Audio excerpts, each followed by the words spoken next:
नमस्कार, आप सभी का स्वागत है रंजना की कहानियों में। आज की हमारी कहानी है नसीहतों का दफ्तर। लेखक है मुंशी प्रेमचंद जी। बाबू अक्षय कुमार पटना के एक वकील थे और बड़े वकीलों में समझे जाते थे, यानी राय बहादुरी के करीब पहुंच चुके थे, जैसा कि अक्सर बड़े आदमियों के बारे में मशहूर है। इन बाबू साहब का लड़कपन भी बहुत गरीबी में बीता था। माँ बाप अब अपने शैतान लड़कों को डांटते डपटते तो बाबू अक्षय कुमार का नाम मिसाल के तौर पर पेश किया जाता था। अक्षय बाबू को देखो, आज दरवाजे पर हाथी झूमता है, कल पढ़ने को तेल नहीं मैसर होता था। पुआल जलाकर उसकी आंच में पढ़ते, सड़क की लालटेनों की रोशनी में सबक याद करते। विद्या इस तरह आती है। कोई कोई कल्पनाशील व्यक्ति इस बात के भी साक्षी थे कि उन्होंने अक्षय बाबू को जुगनू की रोशनी में पढ़ते देखा है। जुगनू की दमक या पुआल की आंच में स्थायी प्रकाश हो सकता है, इसका फैसला सुनने वालों की अक्ल पर था।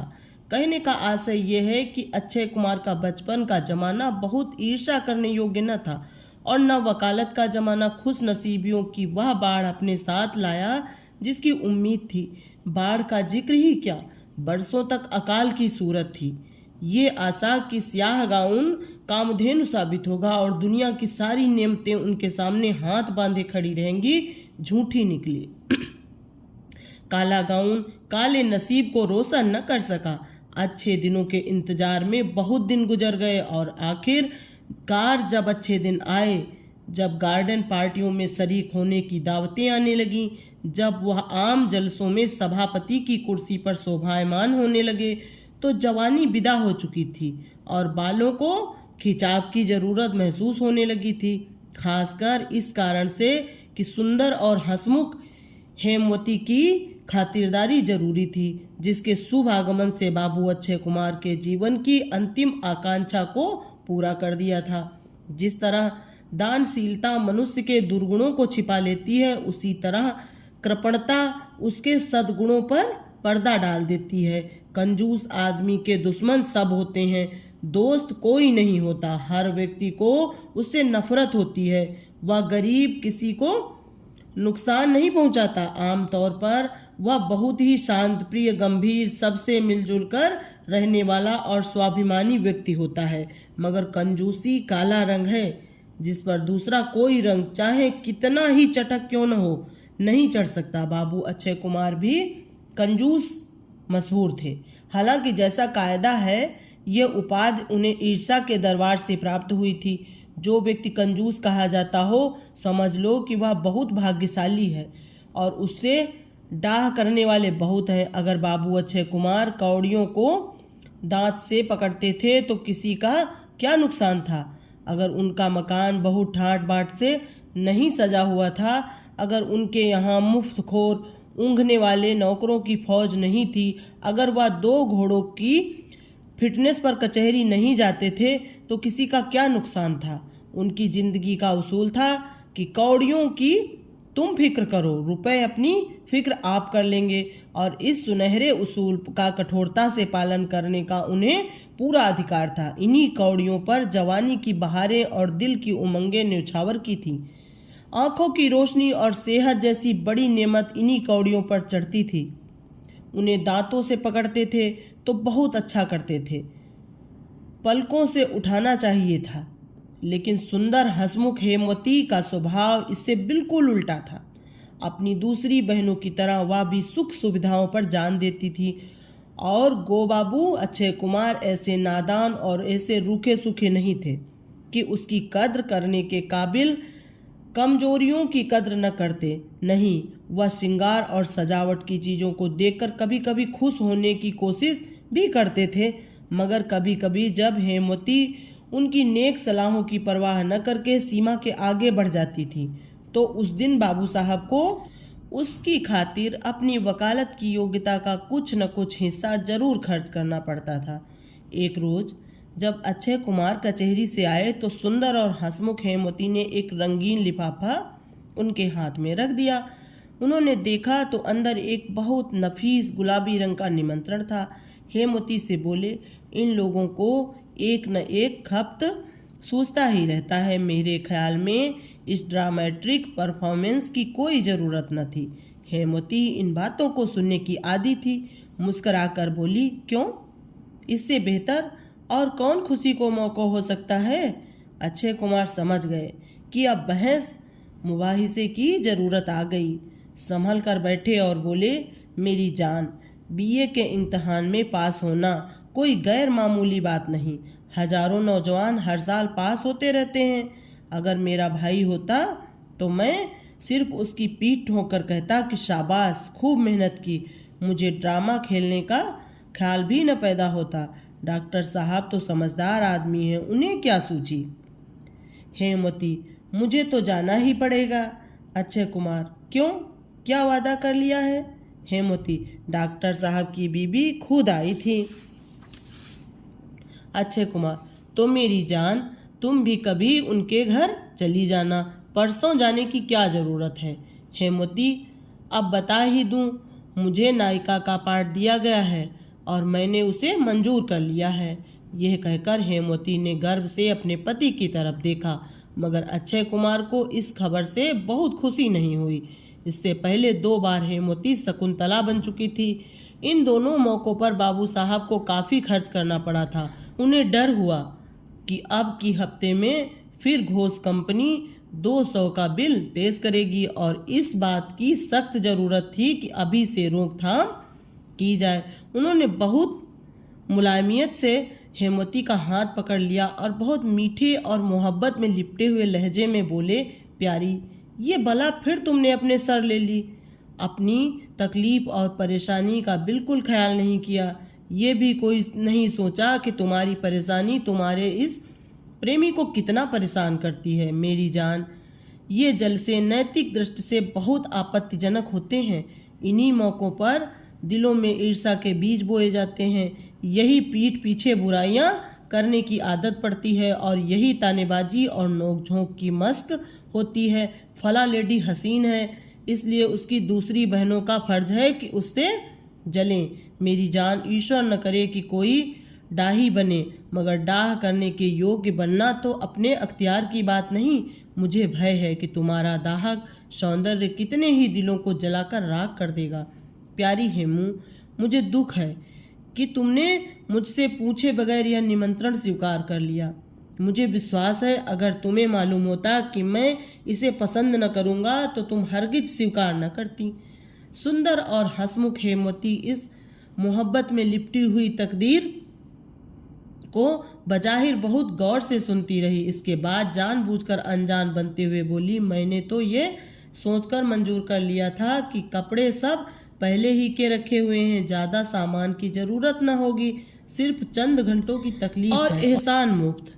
डॉक्टरों को नाराज़ करना भी तो अच्छी बात नहीं है, मगर अब ना जाऊंगी। मैं अभी उनको अपनी मजबूरी लिखे देती हूँ। सचमुच क्या फ़ायदा बेकार की उलझन। ये सुनकर कि सब कपड़े पहले से रखे हुए हैं, कुछ ज़्यादा खर्च न होगा, अक्षय कुमार के दिल पर से एक बड़ा बोझ उठ गया। और एहसान मुक्त, डॉक्टरों को नाराज़ करना भी तो अच्छी बात नहीं है, मगर अब ना जाऊंगी। मैं अभी उनको अपनी मजबूरी लिखे देती हूँ। सचमुच क्या फ़ायदा बेकार की उलझन।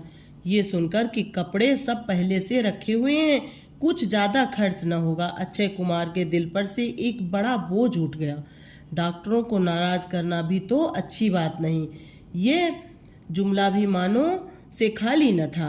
बाबू साहब पछताए कि अगर पहले से ये हाल मालूम होता तो काहे को इस तरह रूखा सूखा उपदेशक बनना पड़ता। गर्दन हिलाकर बोले, नहीं नहीं मेरी जान, मेरी मनसा ये हरगिज नहीं कि तुम जाओ ही मत।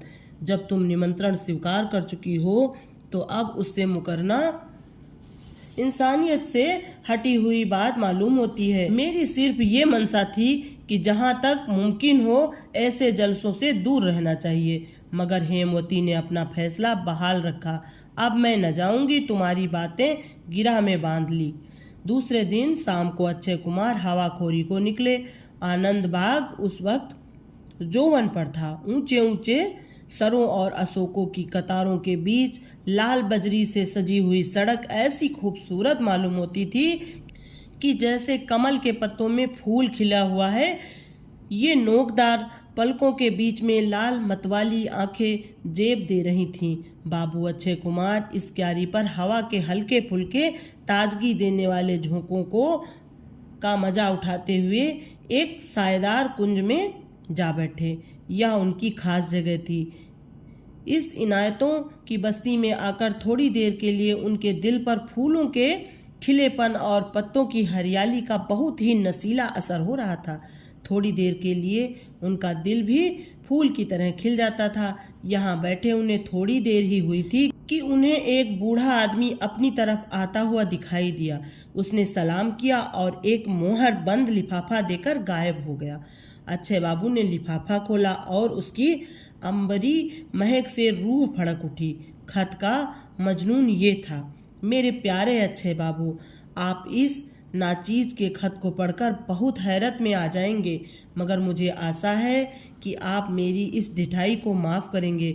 आपके आचार विचार, आपकी सुरुचि और आपके रहन सहन की तारीफ़ें सुन सुनकर मेरे दिल में आपके लिए एक प्रेम और आदर का भाव पैदा हो गया है। आपके सादे रहन सहन ने मुझे मोहित कर लिया है। अगर हया शर्म मेरा दामन न पकड़े होती तो मैं अपनी भावनाओं को और भी स्पष्ट शब्दों में प्रकाशित करती। साल भर हुआ कि मैंने सामान्य पुरुषों की दुर्बलताओं से निराश होकर ये इरादा कर लिया था कि शेष जीवन खुशियों को सपना देखने में काटूंगी। मैंने ढूंढा, मगर जिस दिल की तलाश थी न मिला। लेकिन जब से मैंने आपको देखा है, मुद्दतों की सोई हुई उमंगें जाग उठी हैं। आपके चेहरे पर सुंदरता और जवानी की रोशनी न सही मगर कल्पना की झलक मौजूद है, जिसकी मेरी निगाह में ज़्यादा इज्जत है। हालांकि मेरा ख्याल है कि अगर आपको अपने वही रंग की चिंता होती तो शायद मेरे अस्तित्व का दुर्बल अंश ज़्यादा प्रसन्न होता, मगर मैं रूप की भूखी नहीं हूँ। मुझे एक सच्चे प्रदर्शन से मुक्त, सीने में दिल रखने वाले इंसान की चाह है और मैंने उसे पा लिया। मैंने एक चतुर पनडुब्बे की तरह समुद्र की तह में बैठकर उस रत्न को ढूंढ निकाला है। मेरी आपसे केवल ये प्रार्थना है कि आप कल रात को डॉक्टर किचलू के मकान पर तशरीफ लाएं। मैं आपका बहुत एहसान मानूंगी। वहाँ एक हरे कपड़े पहने स्त्री अशोक के कुंज में आपके लिए आंखें बिछाई बैठी नजर आएगी। इस खत को अक्षय कुमार ने दोबारा पढ़ा। इसका उनके दिल पर क्या असर हुआ ये बयान करने की जरूरत नहीं। वह ऋषि नहीं थे, हालांकि ऐसे नाजुक मौकों पर ऋषियों का फिसल जाना भी असंभव नहीं। उन्हें एक नशा सा महसूस होने लगा। जरूर इस परी ने मुझे यहाँ बैठे देखा होगा। मैंने आज कई दिन से आईना भी नहीं देखा, जाने चेहरे की क्या कैफियत हो रही है। इस ख्याल से बेचैन होकर वह दौड़े हुए एक हौज पर गए और उनके साफ पानी में अपनी सूरत देखी, मगर संतोष न हुआ। बहुत तेजी से कदम बढ़ाते हुए मकान की तरफ चले और जाते ही आईने पर निगाह दौड़ाई। हजामत साफ नहीं है और साफा कम वक्त खूबसूरती से नहीं बंधा, मगर तब भी मुझे कोई बदसूरत नहीं कह सकता। ये जरूर कोई आला दर्जे की पढ़ी लिखी ऊंचे विचारों वाली स्त्री है, वरना मामूली औरतों की निगाह में तो दौलत और रूप के सिवा और कोई चीज जचती ही नहीं। तो भी मेरा ये फूहड़पन किसी सुरुचि संपन्न स्त्री को अच्छा नहीं मालूम हो सकता। मुझे अब इसका ख्याल रखना होगा। आज मेरे भाग्य जागे। बहुत मुद्दत के बाद मेरी कद्र करने वाला एक सच्चा जौहरी नजर आया है। भारतीय स्त्रियां शर्म और हया की पुतली होती हैं। जब तक कि अपने दिल की हलचलों से मजबूर न हो जाएं, वह ऐसा खत लिखने को साहस नहीं कर सकती। इन्हीं ख्यालों में बाबू अक्षय कुमार ने रात काटी, पलक तक नहीं झपकी। दूसरे दिन सुबह 10 बजे तक बाबू अक्षय कुमार ने शहर की सारी फैशनेबल दुकानों की सैर की। दुकानदार हैरत में थे कि आज बाबू साहब यहाँ कैसे भूल पड़े। कभी भूल कर भी न झांकते थे। यह काया पलट क्यों कर हुई। गरज आज उन्होंने बड़ी बेदर्दी से रुपए खर्च किया और जब घर पहुंचे तो फिटिन पर बैठने की जगह न थी। हेमवती ने उनके माथे पर से पसीना साफ करके पूछा, आज सवेरे से कहाँ गायब हो गए थे। अक्षय कुमार ने चेहरे को जरा गंभीर बनाकर जवाब दिया, आज जिगर में कुछ दर्द था, डॉक्टर चड्ढा के पास चला गया था।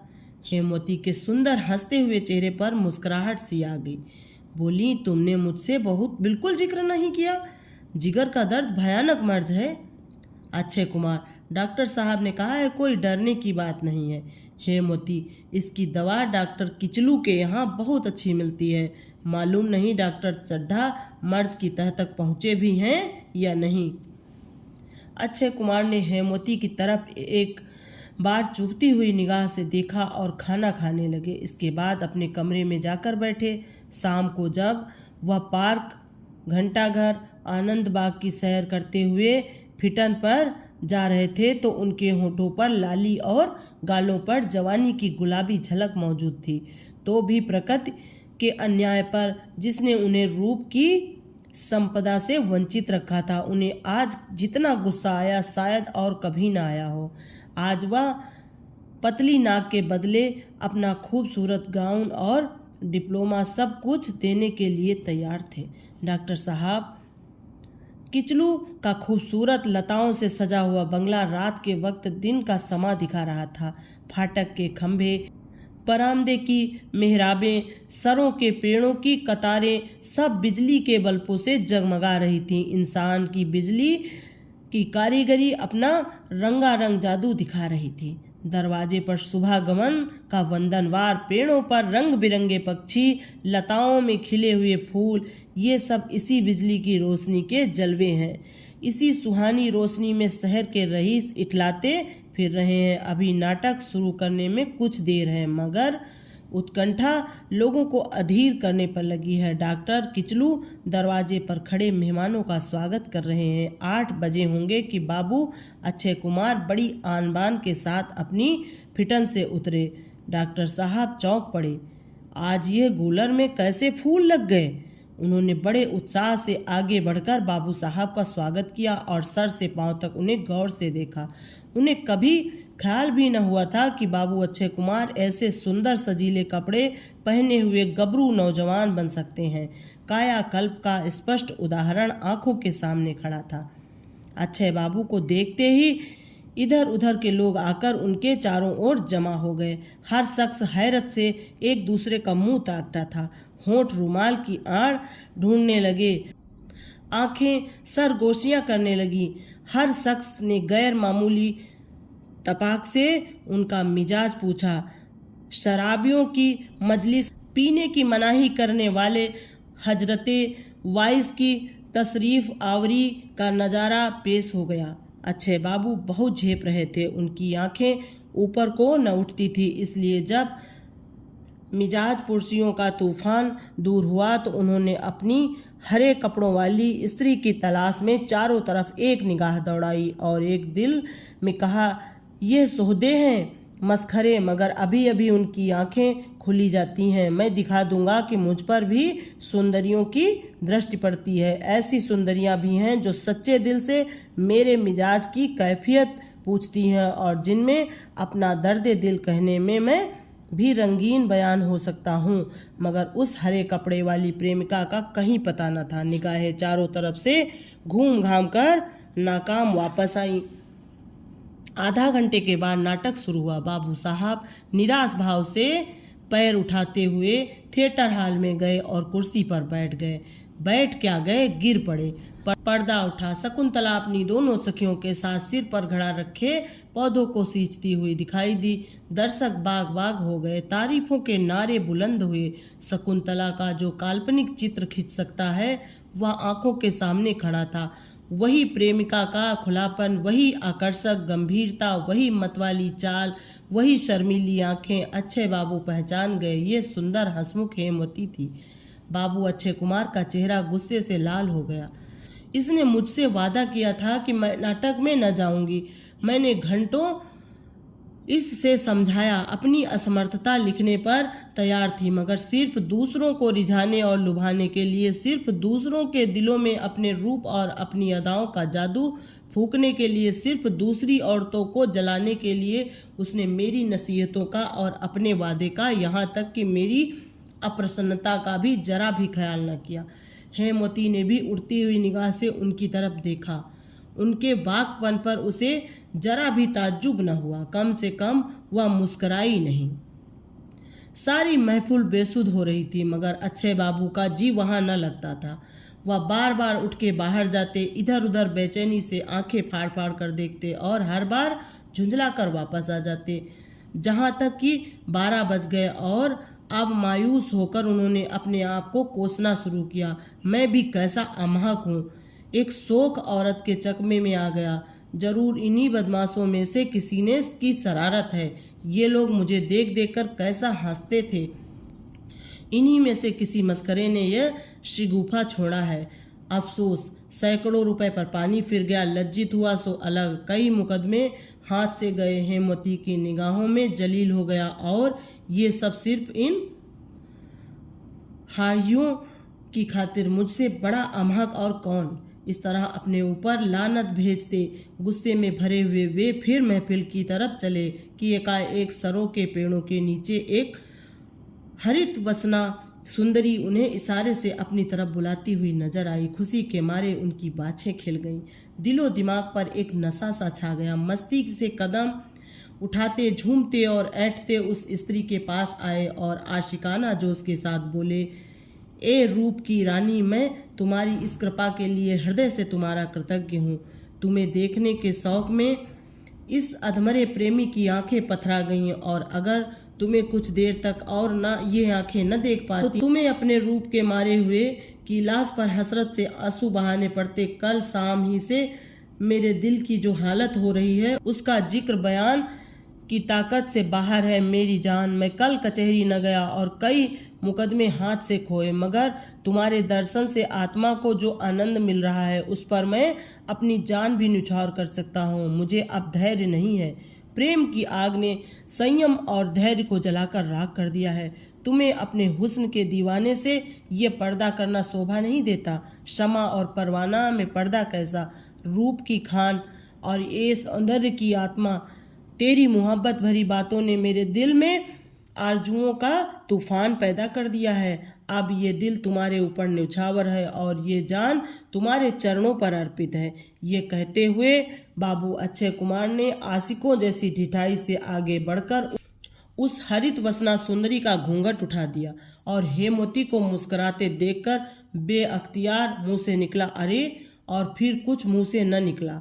ऐसा मालूम हुआ कि जैसे आंखों के सामने से पर्दा हट गया। बोले, ये सब तुम्हारी शरारत थी। सुंदर हंसमुख हेमवती मुस्कुराई और कुछ जवाब देना चाहती थी, मगर बाबू अक्षय कुमार ने उस वक्त ज़्यादा सवाल जवाब का मौका न देखा। बहुत लज्जित होते हुए बोले, हेमंत, अब मुंह से कुछ मत कहो। तुम जीती, मैं हार गया। ये हार मैं कभी न भूलूंगा। दोस्तों, अगर आपको हमारी कहानियाँ अच्छी लगती हैं तो हमारे चैनल को सब्सक्राइब जरूर करें, लाइक करें और कमेंट करें। Thank you.